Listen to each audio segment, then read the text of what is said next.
Alors cela dit, en plus, il y a un problème qui semble spécifique à la France, puisque aux États-Unis, un certain nombre d'affaires concernant la pédocriminalité de réseaux d'élite sont malgré tout peu ou prou sorties, même si elles sont en train d'aboutir et on verra ce que ça donne. En Grande-Bretagne également, il y a eu le scandale du Dolphin, ça veut dire que quand même la chape de plomb s'est un peu ouverte. En France, l'affaire Duhamel, le couvercle c'est un tout petit peu ouvert, mais en même temps c'est l'arbre qui cache la forêt, puisque c'est une affaire qui sort uniquement puisque la journaliste du Monde est convoquée par la fille Kouchner, qui se trouve être la maîtresse du fils Dreyfus, qui se trouve être le directeur du Monde. Alors cela dit, il y a quand même des grands non-dits qui sont apparus avec l'affaire Duhamel, et qui sont des non-dits évidents. Le premier non-dit, c'est que le fils Kouchner avait 14 ans. Or, 14 ans, ça reste l'âge de la rencontre entre Emmanuel Macron et Brigitte Trogneux, donc son épouse qui était sa prof de théâtre, et dont on peut se demander d'ailleurs si elle n'est pas toujours que sa prof de théâtre. Je rappelle que la majorité sexuelle est à 15 ans. Toute cette histoire a été à la fois assumée et en même temps très bordée par les équipes de communication de Havas, avec des gens comme Gilles Finkelstein, Ramzi Kiroun, qui étaient exactement les mêmes équipes qu'on retrouvait autour de Dominique Strauss-Kahn, plus Michel Marchand, qui là correspond aux équipes qu'on trouve autour de Xavier Niel. Donc à la fois il n'y a rien, mais en même temps il y a toutes les plus grosses équipes de communicants, avec un élément de langage qui a été passé à tous les journaux, qui était une réduction en fait de cette différence d'âge. Quand je parle d'éléments de langage, c'est une phrase qui va être répétée à l'infini. Par exemple, sur l'affaire Strauss-Kahn, l'élément de langage qu'on voyait sur tous les plateaux télé, c'était « ça ne lui ressemble pas, ce n'est pas le Dominique que je connais ». Et donc je suis évidemment stupéfait par cette accusation qui ne correspond pas à ce que je sais de Dominique Strauss-Kahn, à ce que savent tous ceux qui l'ont approché. Je ne reconnais pas le Dominique Strauss-Kahn que chacun connaît. Et on voyait tous les hiérarques socialistes sur les plateaux de télévision, ça ne lui ressemble pas, ce n'est pas le Dominique que je connais. Alors qu'évidemment, c'était le Dominique qu'il connaissait, il connaissait que celui-là. Bon, là, l'élément de langage a été le suivant. Elle a 36 ans, lui 17. Elle a 36 ans, lui 17. Donc 6, 7, si vous voulez. Donc elle a 36 ans, donc ça veut dire elle est encore pas mal. 17, ça veut dire il est vigoureux. Et puis 6 est en dessous de 7. C'est le principe du 99 francs, si vous voulez. Donc vous vous dites, bon, ça devient acceptable. Elle a 36 ans, lui 17. Or, quand on regarde la chronologie, les dates, de façon évidente, il a 14 ans, elle 39. Ou il a 15, elle 40. 16, 41. 17, 42. Et là, ça devient invendable, en fait. Ça devient invendable. Donc, du coup, ils ont réduit cette... Et tous les journalistes de Paris ont recopié le communiqué, les fiches de Havas, sans vérifier. Et alors ensuite, quand ça a été vérifié, ça a été noyé dans un flot d'images. Et on a fait savoir, après, dans Closer, qu'il n'y avait pas eu de relation sexuelle à ce moment-là.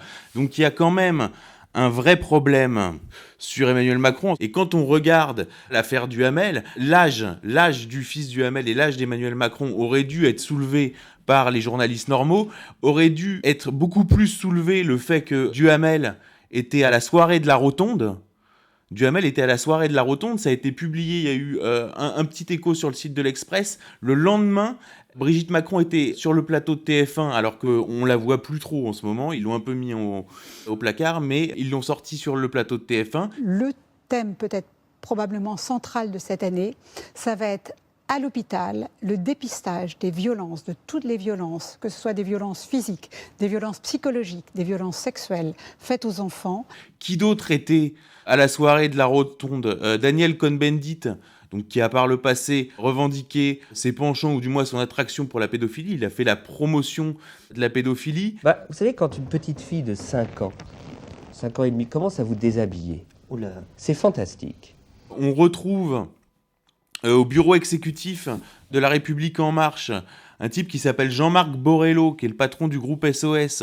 C'est-à-dire que c'est ce qu'ils appellent l'économie sociale et solidaire. Donc en fait, tu gères des orphelinats en Afrique ou des choses comme ça. Donc lui qui a été primé par Klaus Schwab, par la fondation de Klaus Schwab au forum de Davos. Donc là, on a vraiment une connexion. Et donc lui, il gérait des boîtes de nuit pour Régine. Il a été condamné dans une affaire de stup.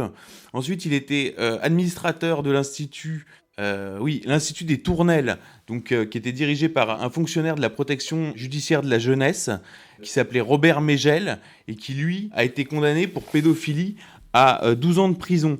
Et Borello est allé témoigner à sa faveur à son procès. Donc là, on voit qu'il y a vraiment un noyau dur. Et où est-ce que Emmanuel Macron rencontre Jean-Marc Borello? Il le rencontre parce que Jean-Marc Borello est son prof à Sciences Po. Vous voyez, Sciences Po, bon, on va pas revenir sur Richard Descoings et tout ce passé-là. On voit Jack Lang reconduit à l'Institut du monde arabe alors qu'il est dans les circuits financiers d'Epstein et que c'est lui personnellement qui avait invité Epstein aux 30 ans de la pyramide du Louvre en mars 2019.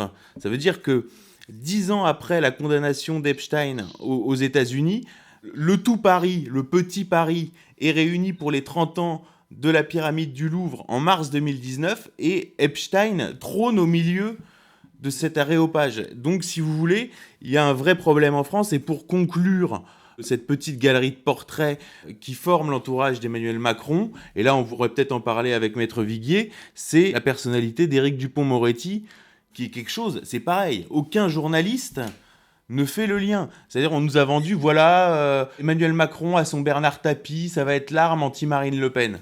Oui, certes, c'est l'arme anti-Marine Le Pen, certainement, parce que c'est un orateur et que, après tout, il n'y en a pas tant que ça.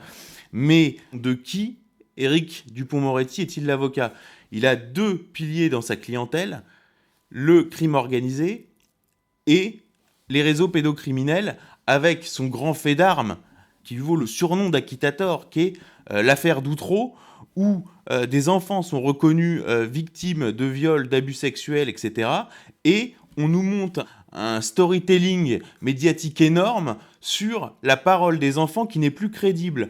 Et là, Dupond-Moretti est en passe de devenir un symbole mondial, puisque Netflix va faire de lui le héros d'une série événement sur l'affaire d'Outreau. Donc il y a quand même quelque chose qui est énorme. C'est-à-dire que les pédophiles, les pédocriminels, ou que le crime organisé ait droit à des avocats, tout le monde peut le concevoir. Mais de là à mettre le type ministre de la Justice, je pense que là, il y a un révélateur de l'état dans lequel est la France.